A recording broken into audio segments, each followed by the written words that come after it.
Study IQ IAS, अब तैयारी हुई अफोर्डेबल। नमस्कार, आदाब, सत श्री अकाल। मैं हूं आयुष सांघी और मैं प्रस्तुत करने जा रहा हूं एक सीरीज, एक बहुत ही स्पेशल सीरीज जो यूपीएससी एस्पिरेंट्स के लिए काफी बेनिफिशियल रहेगी और जनरली इग्नोर्ड रहती है। इग्नोर्ड इसलिए रहती है क्योंकि ये मैगजीन वीकली बेसिस पे आती है और काफी महंगी मैगजीन भी है, तो स्टूडेंट्स जो है वो बेचारे पढ़ नहीं पाते हैं, एनालाइज नहीं कर पाते हैं। तो इसी वजह से हम आपके सामने इस मैगजीन का एनालिसिस लेकर आए हैं, जिसमें हम इंपॉर्टेंट आर्टिकल्स एनालाइज करेंगे। मैगजीन का नाम जैसे आप देख सकते हैं EPW, economic and political weekly. इसका विश्लेषण करेंगे पूरे विस्तार से, क्रिटिकल एनालिसिस करेंगे उन टॉपिक्स का जो कि एग्जाम ओरिएंटेड है। इसमें काफी सारे एडिशंस करे गए हैं मेरे द्वारा, जो कि मैं आपको क्लास में पढ़ाऊंगा। तो जरूर इसका आनंद लें, पढ़ें और हमें अपना फीडबैक भेजें कि आपको ये कैसा लगा। तो जैसा कि आप देख सकते हैं, ये इसका वॉल्यूम नंबर है, वीकली मैगजीन है, तो इस वीक की मैगजीन है, प्रस्तुत करी जाएगी मेरे द्वारा और नाम है इकोनॉमिक एंड पॉलिटिकल वीकली। ये जो पीडीएफ्स मैं यूज करता हूं पढ़ाने के लिए, ये अवेलेबल है हमारे टेलीग्राम हैंडल पे। टेलीग्राम हैंडल का नाम है आयुष सांघीज IAS अकेडमी। हमसे टेलीग्राम पे जुड़े, हमसे अन्य सोशल मीडिया प्लेटफॉर्म्स पे जुड़े, जैसे इंस्टाग्राम और ट्विटर पे, कई सारी इंटरेस्टिंग रील्स देखने के लिए और MCQs को भी अटेम्प्ट करने के लिए। काफी मेहनत से इस पीडीएफ को बनाया गया है। टॉपिक्स अटेंड करिए और अपनी तैयारी को सर्वश्रेष्ठ तरीके से बढ़िया बनाइए। तो आइए देखें पहला आर्टिकल किस बारे में बात करता है। पहला जो आर्टिकल है वो बात करता है नॉन परफॉर्मिंग एसेट के बारे में। आई रिपीट, पहला आर्टिकल जो है वो बात करता है नॉन परफॉर्मिंग एसेट के बारे में। तो जानेंगे एनपीए का, पूरी अंडरस्टैंडिंग करेंगे कि एनपीए क्या है, एनपीए होता कैसे है और एनपीए का क्या नुकसान है, भारत के कॉन्टेक्स्ट में एनपीए क्या होता है। आइए देखें। तो किसी भी बैंक के लिए एसेट क्या होता है? What is an asset for a bank? Table, कुर्सी, AC, बिल्डिंग, गाड़ी, कंप्यूटर, क्या ये एसेट है? नहीं। बैंक के लिए जो एसेट है, सबसे बड़ा एसेट है, वो है लोन। यानी कि बैंक जो उधार देता है। तो बैंक उधार देता है कंज्यूमर्स, रिटेल कंज्यूमर्स को, आप और हम जैसे लोगों को, जो अपना घर फाइनेंस करवाते हैं, गाड़ी फाइनेंस करवाते हैं, मोबाइल फोन तक आज तक फाइनेंस होता है बैंकों द्वारा। तो जो लोन दिया जाता है, और दूसरा जो लोन दिया जाता है बड़े कॉरपोरेट हाउसेस को, यानी कि बिजनेसेस को। तो ये दो तरह के लोन्स जो है ये दिए जाते हैं शहरी जनता को, कंज्यूमर लोन्स और कमर्शियल लोन्स, और दूसरे तरह के लोन्स दिए जाते हैं किसानों को, जिनको कहा जाता है एग्रीकल्चरल लोन्स। तो ये सारे के सारे लोन्स जो हैं ये किसी भी बैंक के लिए एक एसेट है, क्योंकि इन्हीं लोन्स के द्वारा बैंक इंटरेस्ट यानी कि ब्याज कमाता है। तो जब बैंक इंटरेस्ट कमाता है तो ये लोन्स क्या होते हैं? These loans are performing for banks. I repeat, these loans are performing for banks. तो ये एक परफॉर्मिंग एसेट बन जाता है। जब इस लोन की रिकवरी होना बंद हो जाती है या इसके रिकवरी के ऊपर किसी ना किसी तरह का डिफॉल्ट होता है, कोई एक ऐसी EMI आई जिसके ऊपर डिफॉल्ट हुआ, तो ये सेम एसेट जो है ये आपके लिए परफॉर्म करना बंद कर जाता है, यानी बैंक के लिए परफॉर्म करना बंद कर जाता है। तो इसे कहा जाता है नॉन परफॉर्मिंग एसेट। मेरा एसेट मेरे लिए परफॉर्म करना बंद हो गया, नॉन परफॉर्मिंग एसेट। तो नॉन परफॉर्मिंग एसेट वो एसेट है जब बैंकों के लिए लोन परफॉर्म करना बंद कर जाता है, यानी लोन की रिकवरी होना बंद हो जाती है। अब सवाल यह उठता है कि बैंकों की लोन की रिकवरी कई सालों तक होती है। तो अगर बैंक ने आज लोन एक्सटेंड करा, मान लीजिए 100 करोड़ का लोन दिया, और वो अगले 10 साल में रिकवर होना है 10-10 करोड़ 10% ब्याज पे, तो ये रिकवर होना है, तो हर साल उसे 11 करोड़ रिकवर करने हैं। तो क्या वो पहले डिफॉल्ट पे एनपीए में डाल दें या आगे के डिफॉल्ट पे एनपीए में डालें? एनपीए पे डालें कब, कैसे डालें, ये सवाल है। तो एनपीए पे डालना एक कॉमनली एक्सेप्टेड प्रिंसिपल है, और वो ऐसा है कि जो प्रिंसिपल और इंटरेस्ट, किसी भी लोन के दो कंपोनेंट्स होते हैं, एक होता है प्रिंसिपल, दूसरा होता है इंटरेस्ट यानी ब्याज। तो प्रिंसिपल और इंटरेस्ट का जो मिश्रण है इसको हम बोलते हैं EMI, equated monthly instalment, EMI। तो जब वो EMI पे करी जानी चाहिए थी, यानी कि जब आपकी ड्यू डेट आ गई थी और आपको पे करनी चाहिए थी, आप उस पे डिफॉल्ट कर गए, आपने उसको पे नहीं करा। तो यदि आपने उसे पे नहीं करा तो क्या उसे अगले दिन एनपीए बोल दे, एक दिन में ही ऐसे एनपीए बोल दे? नहीं, उसके लिए आरबीआई एक पीरियड देता है और वो पीरियड जो है वो है 90 दिन का। सो नॉन परफॉर्मिंग एसेट को अगर देखा जाए, it refers to a classification for loans और advances that are in default और इन एरियर्स। डिफॉल्ट मतलब रिकवरी नहीं हुआ, एरियर मतलब रिकवरी नहीं हुई। NPA are loans and arrears lend by banks और financial institutions whose principal and interest are delayed beyond 90 days। 90 दिन से ज्यादा का डीले, यानी कि जिस दिन रिकवर होना था, जिस दिन ड्यू डेट थी, उसके 90 दिन तक वो रिकवर नहीं हुआ, तो उसे हम एनपीए कहते हैं। तो 90 डेज का जो पीरियड है वो होता है एनपीए। ये ध्यान रखिए, 90 डेज का जो पीरियड है उसके बाद उसे कैटेगराइज करा जाता है नॉन परफॉर्मिंग एसेट। ये नॉर्मल लोन्स की बात हुई।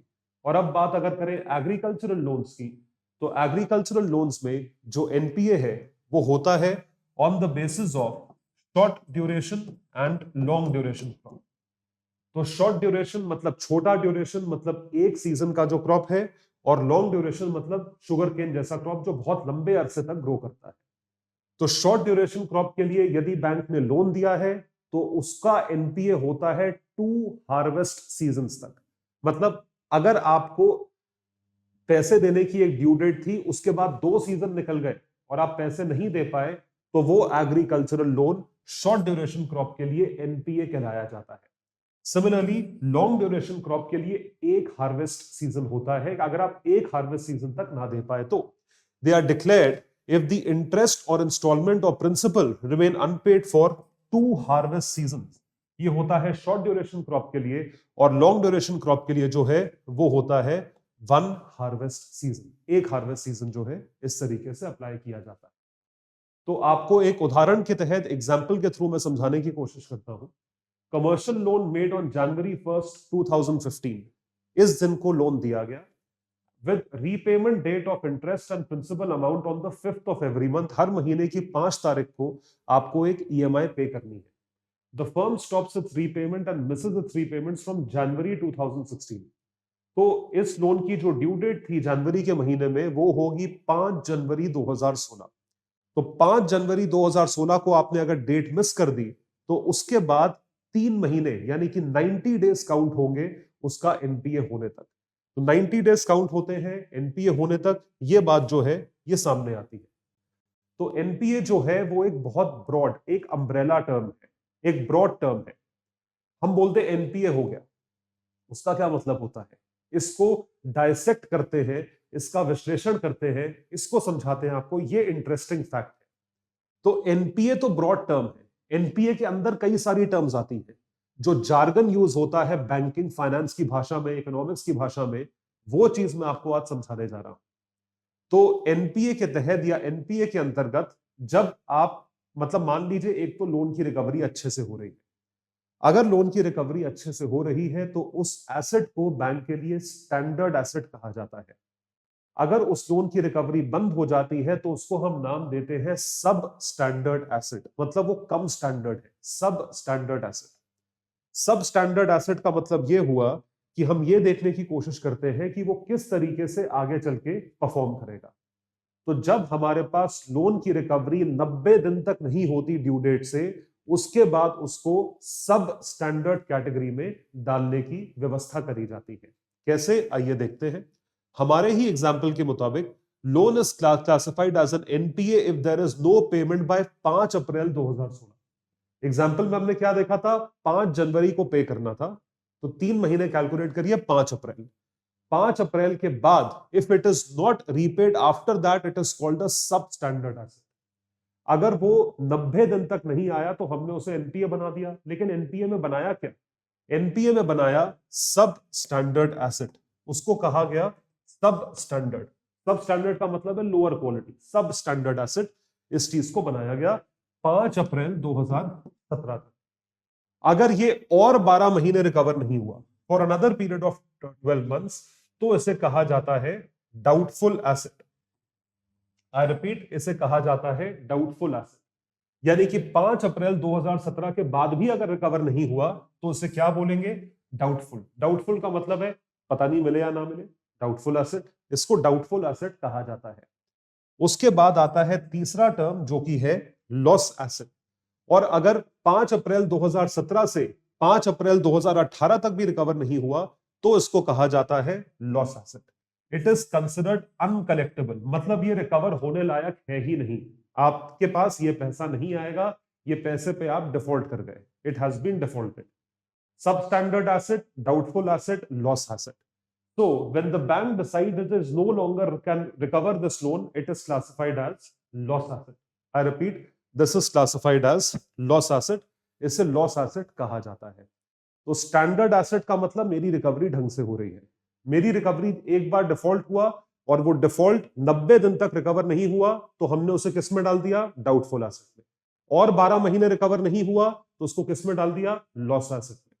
तो इस तरीके से हम उसे किसी ना किसी कैटेगरी में डालते रहते हैं, पहले है सबस्टैंडर्ड, फिर है डाउटफुल, फिर है लॉस एसेट। तो पूरी तरीके से लॉस हो जाना मतलब अब ये लोन किसी भी तरीके से रिकवरेबल नहीं है। आई रिपीट, ये लोन कहीं से भी रिकवरेबल नहीं है।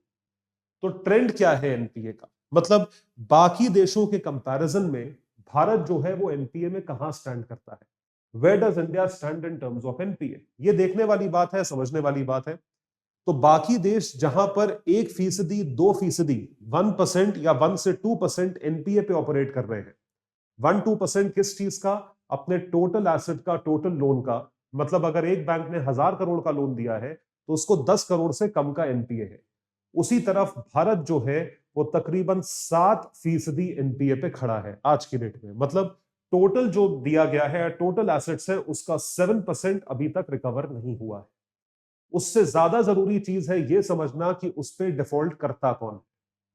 तो देखिए, average NPA was 6.6% in the last decade, which was higher than that of Sri Lanka, Spain, UAE, but lower than that of Nigeria, Bangladesh and Russia, Tanzania, Pakistan and Italy, जहां पे 7 से 12%। और इसके बाद जो बाकी इकोनॉमीज है, साउथ कोरिया, कनाडा, स्विट्जरलैंड, यहां पे 1% से कम एनपीए था। तो भारत के बैंकिंग सेक्टर में जो है एनपीएस काफी हाई है, हाई नहीं बहुत हाई है, क्योंकि हम जिन देशों से कंपेयर कर रहे हैं उनका एब्सोल्यूट लोन का अमाउंट कम है। लोन का अमाउंट कम होता है तो परसेंटेज अगर 12% भी हो तो भी वो अमाउंट कम होगा। हमारा लोन का अमाउंट ज्यादा है तो उसका अगर 6% कैलकुलेट करोगे तो वो एब्सोल्यूट टर्म्स में ज्यादा होगा। So NPAs of Indian banking sector are much larger than not only that of advanced economies, but also in comparison with their peers in developing economies and neighboring countries. तो ये चीज हम देख रहे हैं कि एनपीए हमारे काफी ज्यादा है, ये एक एनपीए का ट्रेंड है। तो अब जो है एनपीएस में एक गिरावट देखी जा रही है जो कि बहुत पॉजिटिव न्यूज है। एनपीए की गिरावट का मतलब है कि हमारी रिकवरी हो रही है, भाई साफ बात है। एनपीए की गिरावट का मतलब क्या है कि पैसा आ रहा होगा तभी एनपीए नहीं हो रहा है। तो gross NPS of commercial banks have rapidly decline from peak levels of 11.2%, 11.2% of their gross assets, जो कि मार्च 2018 में था, उससे तकरीबन 6% पे आ गया है इस साल, which is at a 6-year लो। ये बहुत अच्छी बात है, बहुत पॉजिटिव न्यूज है कि आपकी अच्छे से रिकवरी हो रही है। इसी चीज को मेंशन किया गया था एफएसआर यानी फाइनेंशियल स्टेबिलिटी रिपोर्ट में of June 2022 estimates that the gross NPAs will further go down to 5.3% by March 2023। ये और खुशी की बात है कि हमारे एनपीएस और कम हो रहे हैं। तो एनपीए कम होना एक बहुत ही अच्छा साइन है बैंकिंग सेक्टर के लिए, क्योंकि बैंकिंग सेक्टर अब निडर होकर लोन दे सकता है। क्योंकि अगर आपके लोन की रिकवरी में डिफॉल्ट या किसी तरह की दिक्कत दिखेगी तो आप लोन देने से बचेंगे, आप लोन नहीं दे पाएंगे। However, the NPAs still remain at double-digit levels in few sectors। अब ये कुछ सेक्टर्स हैं जैसे कि माइनिंग हो गया, क्वारिंग हो गया, फूड प्रोसेसिंग, इंजीनियरिंग, जेम्स, इन सब में आज भी एनपीए ज्यादा है। ओवरऑल अगर कमर्शियल एनपीएस की बात करी जाए तो वो काफी हद तक जो है वो गिर चुका है। It has decreased by a big margin. ये चीज हमने देखी है, this is what has been seen. तो अब बात यह है कि एनपीएस जो है ऑल्दो वो गिर रहे हैं, लेकिन एनपीएस का इतना हाई होने का रीजन क्या है? 6-7% एनपीए भी कम नहीं है, इट इज वेरी हाई। तो वो एनपीए हाई होने का रीजन क्या है और उसमें डिफॉल्ट कर कौन रहा, ये देखने वाली बात है।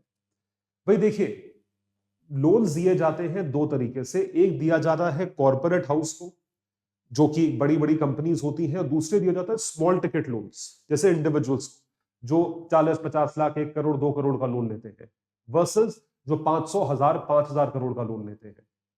तो यहां पे एक सेक्शन है लार्ज बोरोवर्स का, दूसरा सेक्शन है स्मॉल बोरोवर्स का। अगर स्मॉल बोरोवर्स डिफॉल्ट करें तो ये परसेंटेज बहुत ही कम होगा, लेकिन प्रॉब्लम यह है कि हमारे देश में बड़े बोरोवर्स डिफॉल्ट करते हैं। किंगफिशर क्या छोटा बोरोवर था? नहीं। नीरव मोदी क्या छोटा बोरोवर था? नहीं।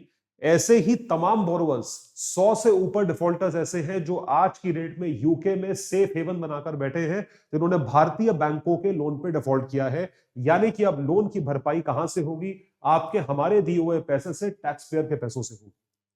तो ये चीज समझने वाली है कि राइज इन एनपीए, क्योंकि बड़ा बोरोवर डिफॉल्ट करता है तो आपको इतना बड़ा अमाउंट दिखता है। Large NPAs in the Indian banking sector could be attributed to the factor that it has been largely ignored till the mid 90s, जो मिड 90s तक इग्नोर हुआ, क्योंकि उसके पहले बैंकिंग सेक्टर पूरी तरीके से सरकार के कंट्रोल में था।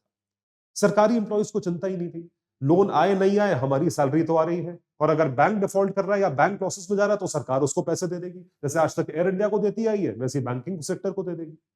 तो the expansion of corporate lending by banks, liberalisation के बाद बैंकों ने कॉर्पोरेट लेंडिंग मतलब प्राइवेट सेक्टर को लेंडिंग देना शुरू करी, including infrastructure lending, which was badly affected by the slow down in growth in recent years.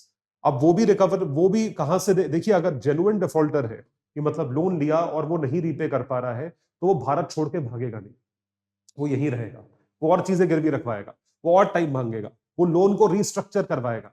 लेकिन जो लोग भारत छोड़ के भाग गए हैं, वो लोग वो लोग जानबूझ के भागे हैं, मतलब उनकी नीयत में ही नहीं था पैसे वापस करना। आप समझ पा रहे हैं फर्क क्या है?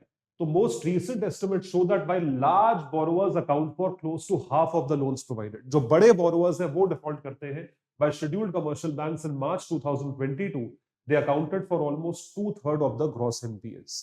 2/3 जो ग्रॉस एनपीएस के हैं वो लार्ज डिफॉल्टर्स की वजह से है। तो ये एक बहुत बड़ा रीजन है जिसकी वजह से भारत ने पिछले 30 वर्षों में हाई एनपीएस देखे। तो एनपीएस का जो है इंपैक्ट होता क्या है? What is the impact of NPS? भाई जाहिर सी बात है, आप बैंकों को इस पोजीशन पे लाकर खड़ा कर देते हो कि बैंक का काम कब चलेगा? जब वो उधार देगा। और बैंक उधार देने से अगर डरेगा कि भाई एनपीए हो जाएगा, तो बैंक कमाएगा कैसे? कमाएगा नहीं तो आपको और हमको सेविंग्स अकाउंट पे इंटरेस्ट रेट कैसे मिलेगा? एफडी पे इंटरेस्ट रेट कैसे मिलेगा? जब भी डिफॉल्ट होता है तो हमेशा ध्यान रखिएगा, लेंडर देने वाला सफर करता है। Lender suffer a lowering of profit margins. तो अगर मैंने 100 रुपए का लोन दिया, उसमें से 80 रुपए वापस आए और 20 रुपए का डिफॉल्ट हुआ, तो वो 20 रुपए का डिफॉल्ट जो है वो मुझे 80 रुपए से पूरा करना पड़ेगा, या वो मेरा अपना नुकसान है, तो मैं सफर करता हूं। Stress in banking sector causes less money available for other sectors. बाकी सेक्टरों के लिए कम पैसा बचता है, तो इस वजह से बाकी प्रोजेक्ट्स जो है उनको फंडिंग नहीं मिलती है, क्योंकि ये फ्रॉड फंडिंग जो है ये किसी तरीके से हो गई थी। तो इस वजह से इकोनॉमिक ग्रोथ या इकोनॉमिक डेवलपमेंट से हम कहीं तरीके से या किसी तरीके से दूर रहते हैं। तो यदि हम यही लोन्स प्रोडक्टिव सेक्टर्स में लगाएं तो इकोनॉमिक ग्रोथ या डेवलपमेंट अच्छे से हो। As investments got stuck, it may result in unemployment। बिल्कुल सही बात है। अगर आप इकोनॉमिक ग्रोथ नहीं कर पा रहे हो, लोन नहीं दे पा रहे हो, तो अनएम्प्लॉयमेंट होगा। और इसके साथ साथ ट्विन बैलेंस शीट प्रॉब्लम, ये बड़ा पुराना टर्म है, ट्विन बैलेंस शीट प्रॉब्लम, यानी जो बैंक लोन दे रहा है उसकी बैलेंस शीट और जो कंपनी लोन ले रही है उसकी बैलेंस शीट, दोनों की बैलेंस शीट खराब। एक ने दिया, एक डेटर है, दूसरा क्रेडिटर है, एक बोरोवर है, दूसरा लेंडर है। तो बोरोवर की बैलेंस शीट भी खराब और लेंडर की बैलेंस शीट भी खराब। As investments got stuck, it may result in unemployment। ये चीज बिल्कुल सही है, और ये जो इंपैक्ट है हमें देखने को मिलता है as a part of NPAs. तो 100 बात की एक बात, लोन ना दे तो बैंक किस तरीके से कमाए, लोन दे तो एनपीएस का खतरा फेस करे। तो दोनों के बीच में किस तरीके से बैलेंस बैठाना है, मध्य मार्ग कैसे अडॉप्ट करना है, ये चीज बैंकिंग सेक्टर के लिए समझना बहुत जरूरी है।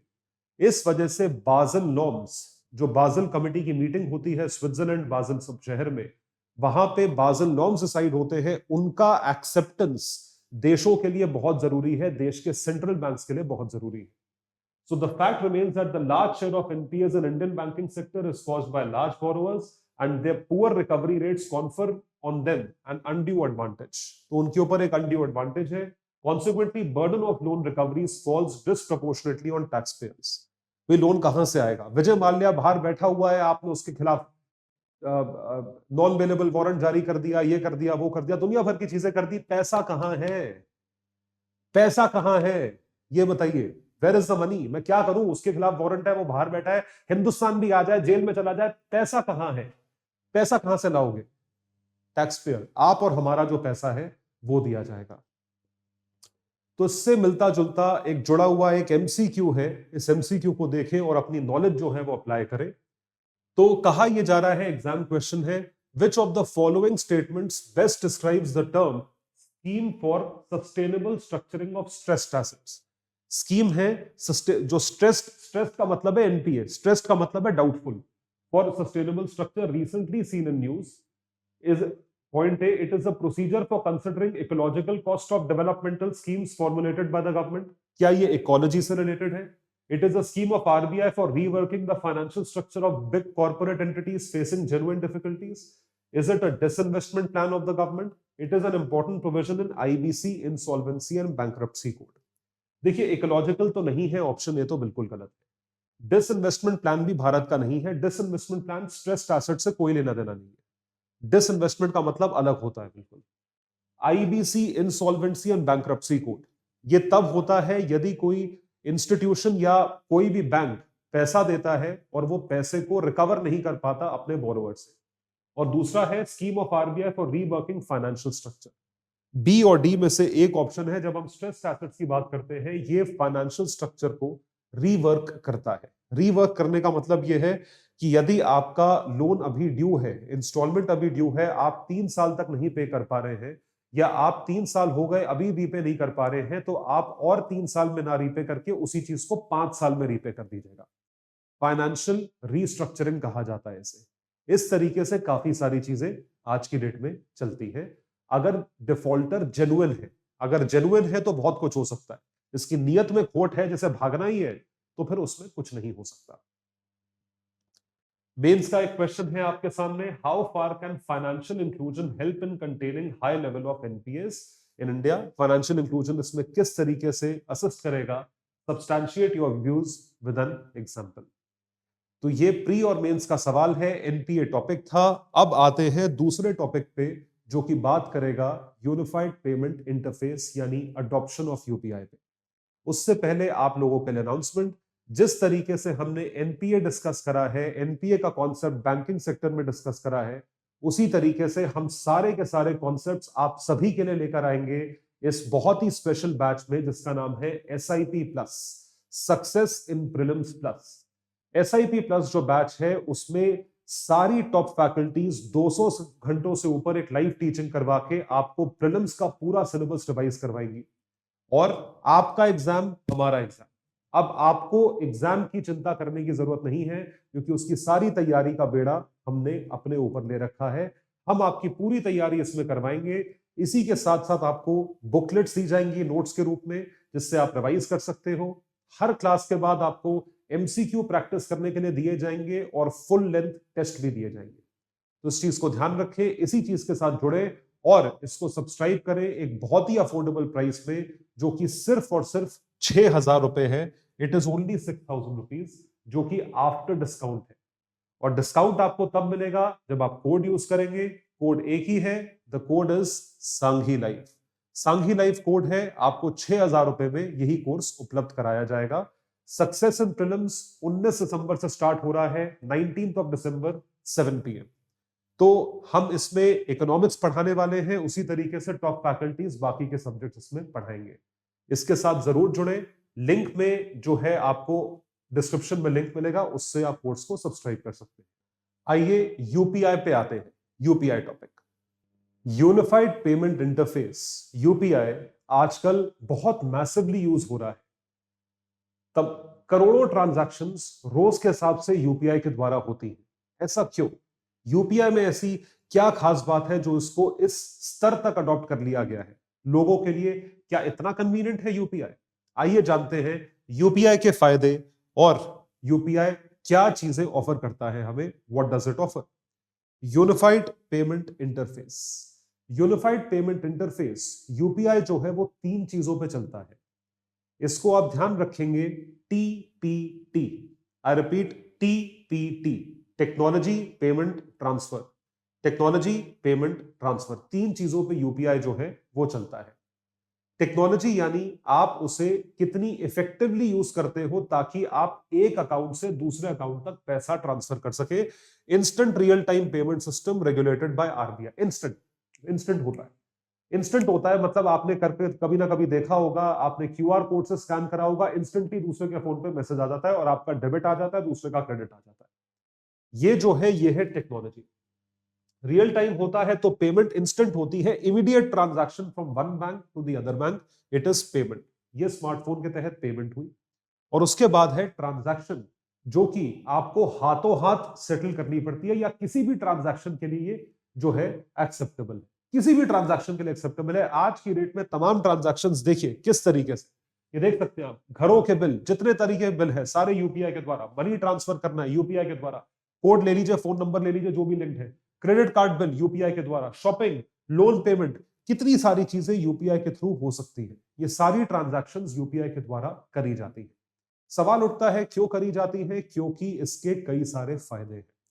जैसी बात हुई रियल टाइम में कि क्यूआर कोड स्कैन करा, पैसा दूसरे के अकाउंट में, आपसे हमारे अकाउंट में आया, मेरे मुझसे आपके अकाउंट में गया, या इन जिन भी चीजों की पेमेंट करी वो क्या, तो ये चीज एक कन्वीनियंट सोल्यूशन है प्रोवाइड करने का। यूपीआई क्यों होना चाहिए? कन्वीनियंस के बेसिस पे होना चाहिए। तो आप ये देख सकते हैं, ये यूपीआई के कुछ आंकड़े हैं कि यूपीआई ने कितने ट्रांजैक्शंस करे, कितने के ट्रांजैक्शंस करे।